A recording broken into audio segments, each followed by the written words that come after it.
welcome everyone to another episode of Leaders Podcast. Today I'm joined by Tony Imossi, who's the Secretariat of the Association of British Investigators.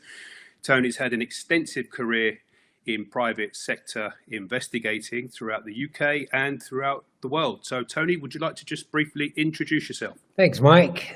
Yes, I started in this sector in 1981, so coming up to 45 years. Started off with the sort of bread and butter type work, like most people in the United Kingdom, bit of process serving here and there, and that's really all I knew. But within 5 years, I started to realise that there was room to expand the business into some trace work and other type of investigative, mostly litigation support type services.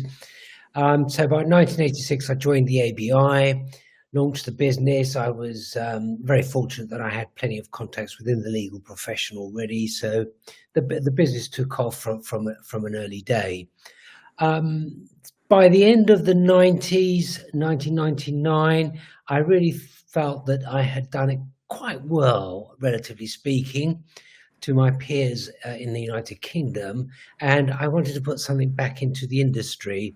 So I agreed to the offer of being nominated to the Governing Council of the ABI. In those days, we used to get oversubscription of nominations, so it was always an election. And I was privileged to have been elected onto the Governing Council. And very early on, I sort of realised that it wasn't following my expectations of good governance and progressive thinking. And very, very quickly, in fact, that first year, I was elevated to the post of vice president, and then became the president the following year, which was quite quick. But now not unprecedented. I then started to make my moves to improve how I perceived the association should be, bearing in mind that it was and is the largest of type in the United Kingdom, and therefore an industry leader organisation.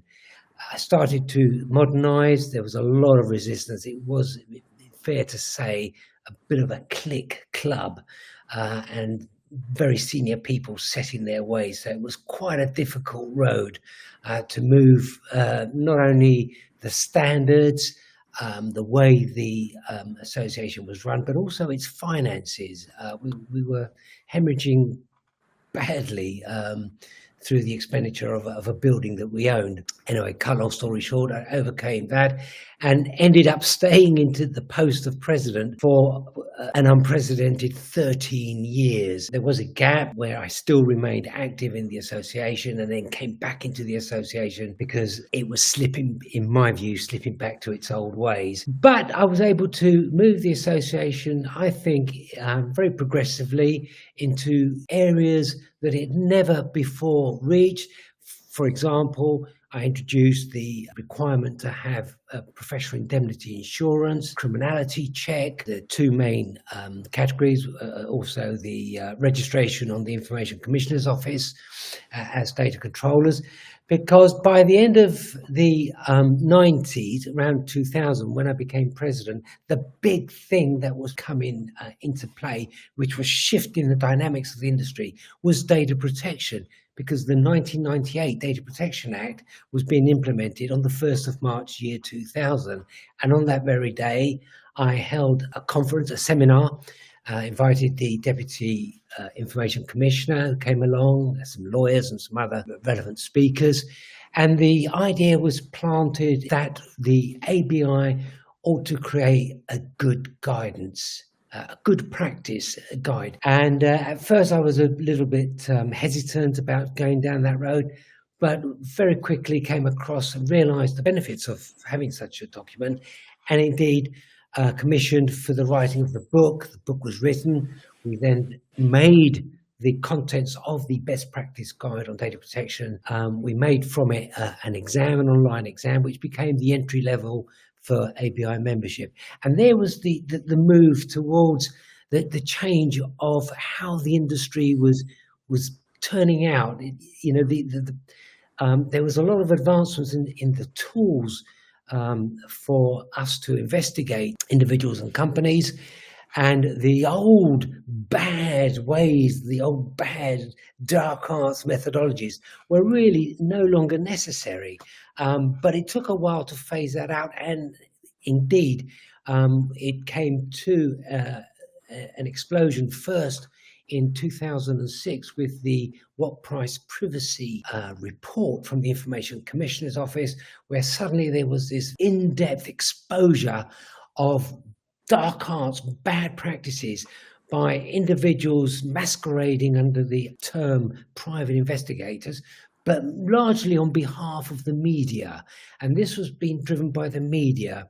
However, by then, we had already started to see signs of what became infamously known as the phone hacking scandal, where celebrities and people of interest to the press were having their voicemails intercepted, which was actually quite an easy task to do. Anyway, the media were doing this, it turns out, in an industrial scale. The bubble burst. It should have burst in 2006 when one an investigator and one a journalist, were convicted and sent to prison for 9 months in 2007 for having hacked the voicemails of the aides to the royal princes. However, the attitude of the media and the law enforcement was a little bit loose, and they considered it that these people were fair game. So if you were somebody of high profile, you should really expect to have your privacy outrageously intruded in this way. But not so. And the bubble burst in 2011 when the murder of the young girl, Molly, it became apparent that while she was missing, her phone voicemails were being hacked, giving a false impression to the mother, who then found that the voice mailbox was still receiving messages, i.e. it wasn't full. It should have been full, but of course it was being emptied by the newspapers hacking into the voicemail and deleting the messages so that more messages could be put in there. That gave a false read of the situation and false hope to the parents that poor Molly, who of course was by then dead, but was possibly still alive. This then surfaced, and it led to a statement by the then Prime Minister David Cameron, and he called on the judicial inquiry, which was led by Lord Justice Leveson, and became known as the Leveson Inquiry, who would look into the media's practices, generally, not just on the phone hacking. Concurrently, we had the parliamentary, of its own volition, created a parallel inquiry under the Parliamentary Home Select Committee. And so we had these two inquiries running almost side by side in 2012. And out of it came the exposure of all these what became known as dark arts, and the media was trying to shift the blame towards our sector, whereas in fact it was the media appointing people internally, giving them the title of private investigator to try and put some clear water with this criminal activity and what they were actually doing. The reports were published at the end of 2012. The recommendations were from the Leveson Inquiry that yes, there should be licensing of investigators. The Parliamentary Home Select Committee were a bit more pragmatic and recommended that there should be business licensing rather than the licensing of the individuals. So out of that experience was born the BS 10-2000 standard, which was then launched in September 2013. And I know a lot about this because I served on all the committees, I gave evidence of all the inquiries, so I know firsthand, vividly, exactly what went on, what the outcomes were. BS 10-2000 was introduced in 2013.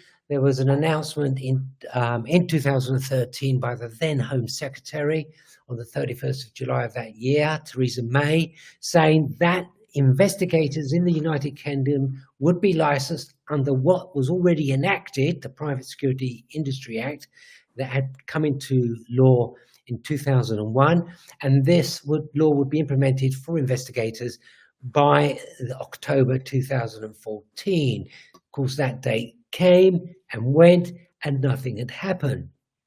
At the time, I was doing a lot of work with the Security Industry Authority, which is the quasi-government body under the Home Office that would deal with the regulation, the statutory regulation of investigators, as indeed they license the rest of the security industry. My feeling way before these announcements was that licensing was not going to happen in the United Kingdom. There were various reasons for this. First of all was the definition of the licensing activity for the individual, which was being particularly problematic. We saw experiences in Belgium where people like HR clerks were being caught up requiring a license because of the processing they did. That was the first thing. The second reason was there was no political value. There wasn't the political will to implement this. It's a relatively small industry. Politicians would view and did view the occasional scandal, which was happening once every 4 or 5 years, was really not significant enough for anybody to do anything about it, which was quite a contrast to how they behaved towards the wheel clampers, for example, that they were also looked at the same time as the investigators, going back to 2001. They were licensed, and it became very apparent very quickly that, in fact, the Security Industry Authority could not regulate, they could not manage these wheel clampers and the criminality that was going on. And so that ended up with wheel clamping in the private sector being outlawed completely throughout the United Kingdom. So only councils can deploy wheel clamps on illegally parked cars. And that was one of the fears that I had for the investigation sector, that if they tried to license it the way the SIA runs, I knew there would be enormous difficulties with not only definition, but the enforcement. And the real problem that was developing then was, of course, data protection and the rogue agency ripping people off and running amok with the privacy laws. So my fear was that licensing was going to cause more damage than good. I started voicing my concerns to the Security Industry Authority and the Home Office.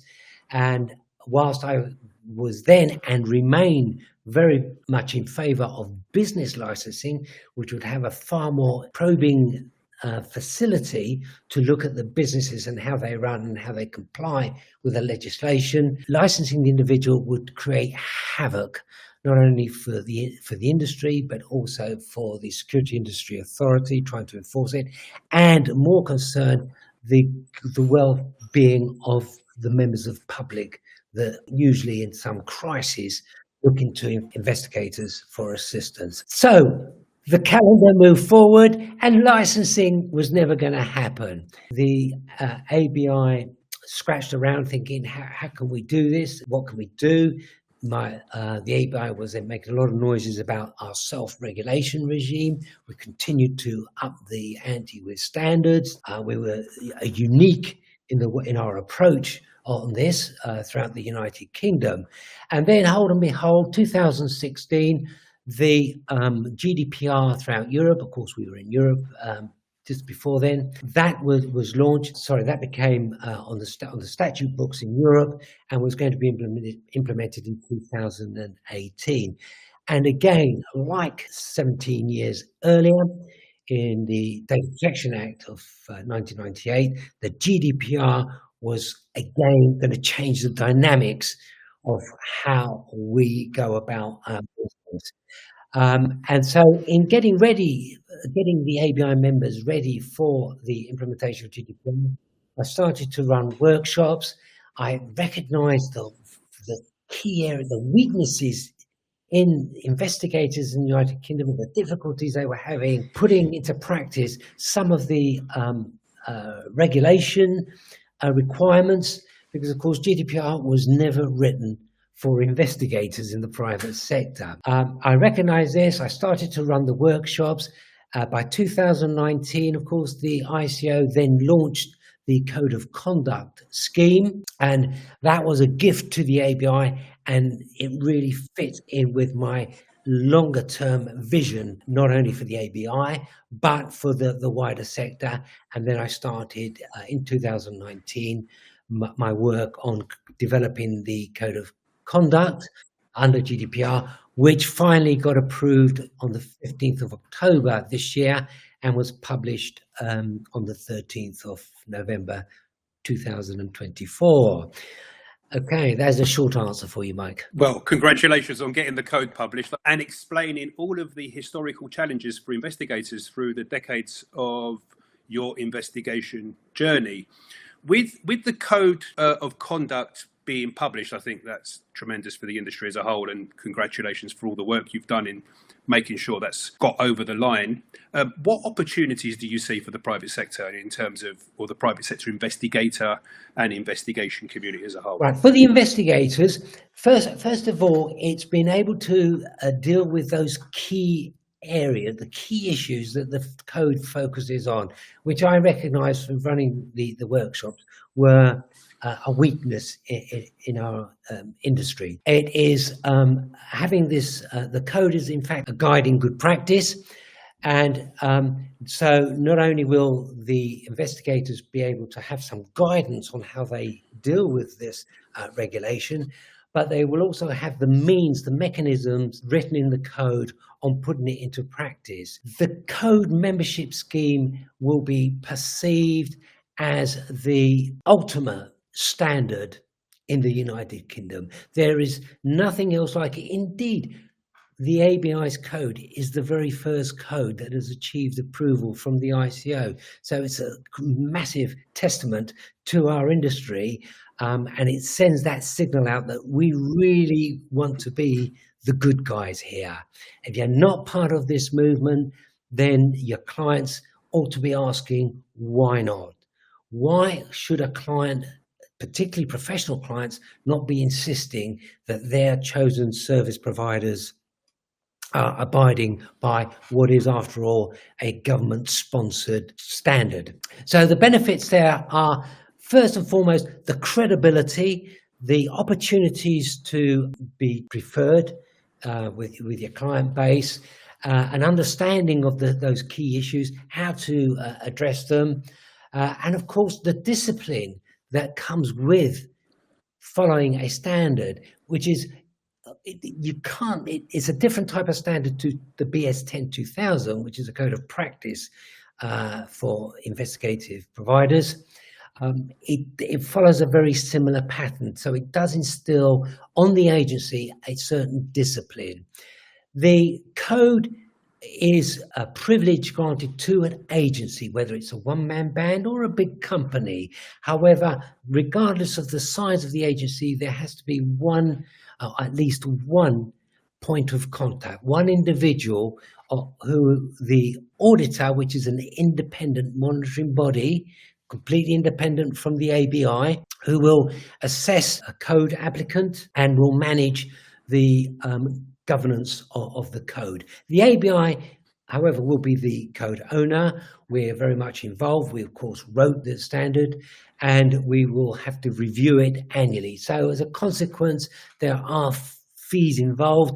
There's the auditor's fees for doing this a couple of hours desktop assessment annually, but also the ABI has a lot of administration to do, not only, of course, in 5 years writing the document and having incurred substantial legal fees for which many stakeholders gave assistance, but of course we have to stay on top of it to make sure that the code is fit for purpose in a year's time when we review it. Moving on from that, I've now pushed the code out to Europe, the European bodies who are members of the International Commission Detective Verband, the IKD, and encouraging them to look at the ABI code. Of course, the IKD gave substantial financial support to the ABI to meet the legal costs involved in putting this together. So I'm already getting some pretty good feedback from around Europe. I've encouraged them to do a translation of the English code into your own language, find out from your respective authority, equivalent to the ICO, the supervisory authority, find out, have they implemented the code scheme under GDPR? If they haven't, when is it going to start? If they have, would they entertain an application from that organization? And then they can start the ball rolling. Very similar to what the ABI did 5 years ago with our IPO. Excellent. Thanks, Tony. And if anyone wants to find out any information about the ABI Code of Conduct, please have a look at the link at the end of this podcast. There'll be a link to the ABI website and also a link providing a lot of information about the Code of Conduct that was approved by the ICO recently. Thanks, Tony. That's quite an industry revelation, really. It's huge news. I know that there's a lot of international investigators talking about the code and what it means, and monitoring the developments here in the UK. A little bit about your leadership and your style and some of your philosophy and advice to some of the, let's say, entry-level investigator.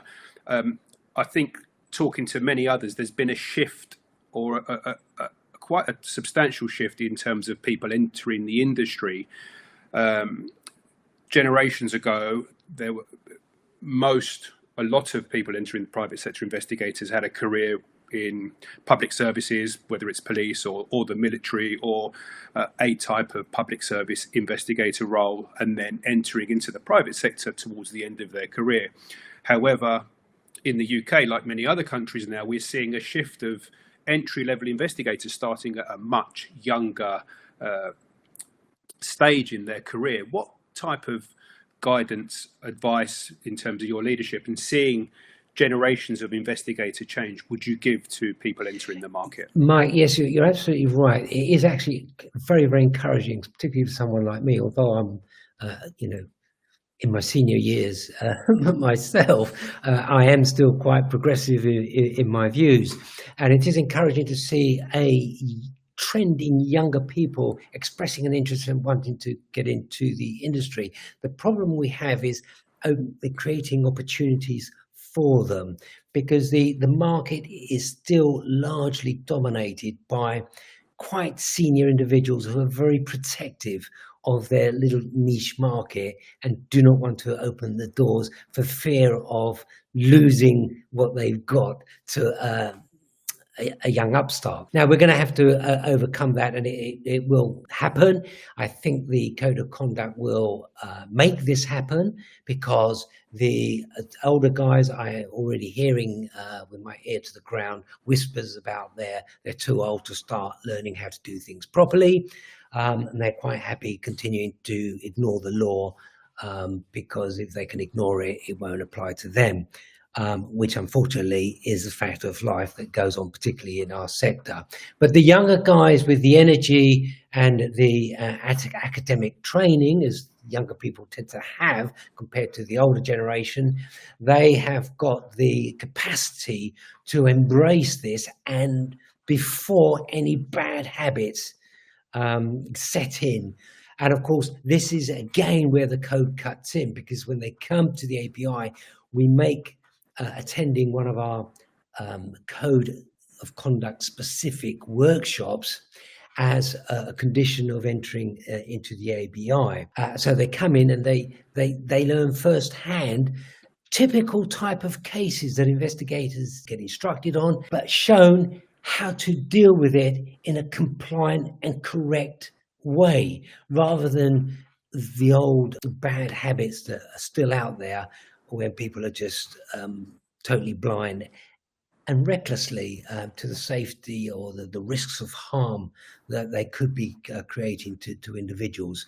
So, yes, in short, I am encouraged. I do like to see younger people coming in, but the problem we've got at the moment that it's still dominated by a more senior level of investigators that are not creating the opportunities for the younger people. Okay, completely understood. This moves me on to a short sort of explanation on how you see the code could benefit private and public synergy at the moment. There, what are your views on how private sector investigators and public sector synergies are in the UK? Different jurisdictions around the world have a lot more open communication, and I'm wondering what your thoughts are on the UK now, and with the code being introduced, whether that could change. Very good point to raise there. There are two particular areas that spring to my mind immediately. The first one was an experience I had round about the time of the Leveson inquiry, 2011, 2012, on the initiative of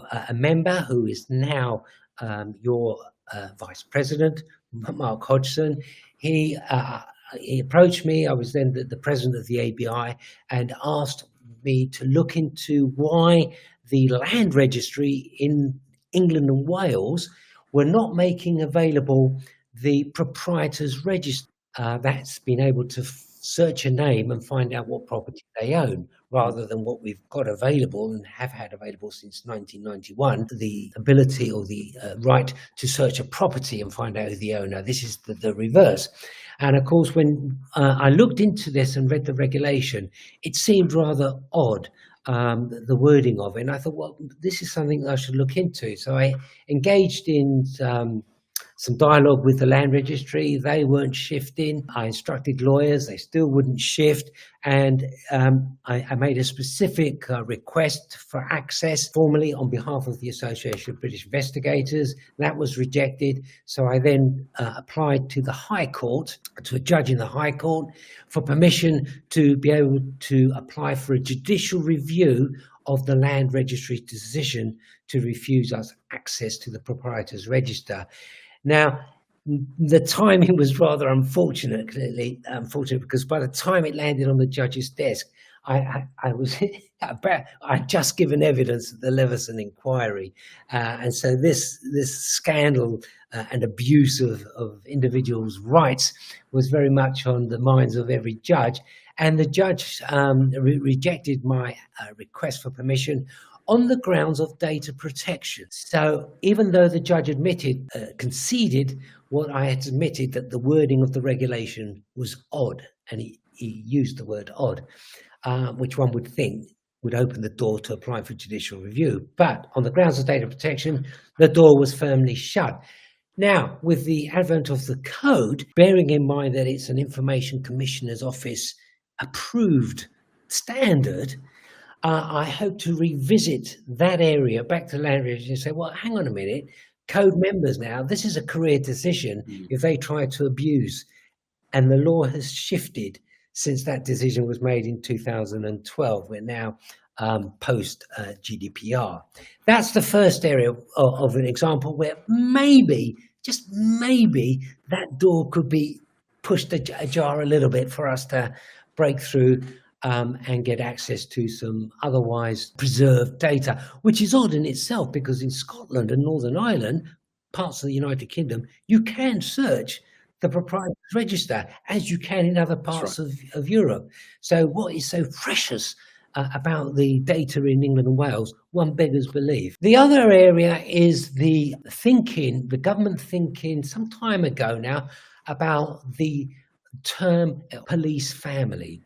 This was a term about the police being able to outsource and reach out to the private sector for some interaction on casework. Now, the police have generally resisted that for whatever reasons. I tend to think it's more protective than anything else.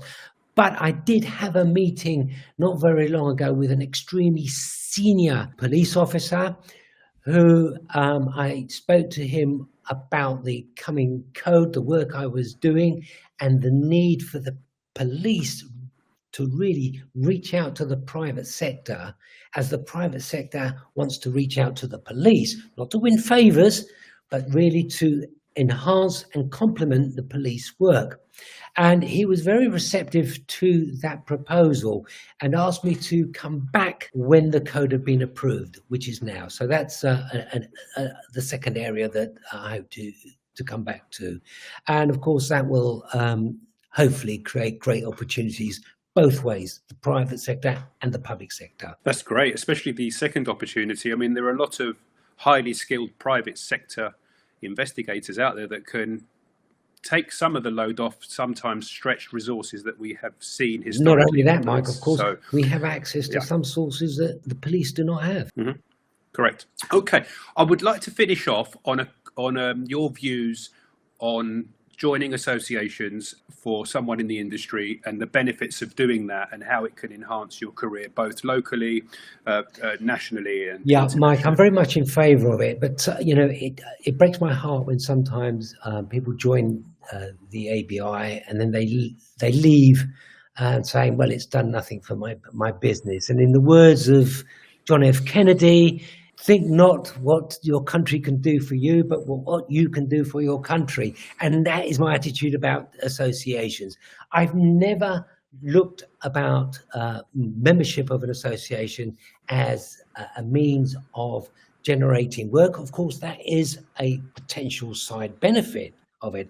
I looked at it more of interacting with colleagues to learn on trends in the industry, but most of all, the credibility. And when it came to joining the ABI, it was very much about gaining the credibility. I had to belong. And of course, when it didn't, in my view, meet my expectations of that credibility, I thought, well, I've got to do something about it. And hence, I got involved at the leadership level and moved things the way I perceived them that they should be. So if you're entering into this industry or you are a member of this industry, you really have got to ask yourself, you may get away because you've got your own little niche market of old friends or whatever, but really, are you a professional? You need a credible association behind you that you can look to for help and also to interact with. Now, if you're going to join an association, there are a few around. I would say, look at its accreditation. Look at, it's not all about having a badge. It's not about having a name. It's about what it does. Look at the substance of the association. And, I say that with my hand on my heart, that the ABI, there is nothing else like it in the United Kingdom. Thank you, Tony. It's been a pleasure talking to you today. Thank you for everything you do for the industry and continue to do. You are truly a pioneer in the industry, and what you've done for the ABI is remarkable. Thanks once again, Tony. Take care now. Thank you.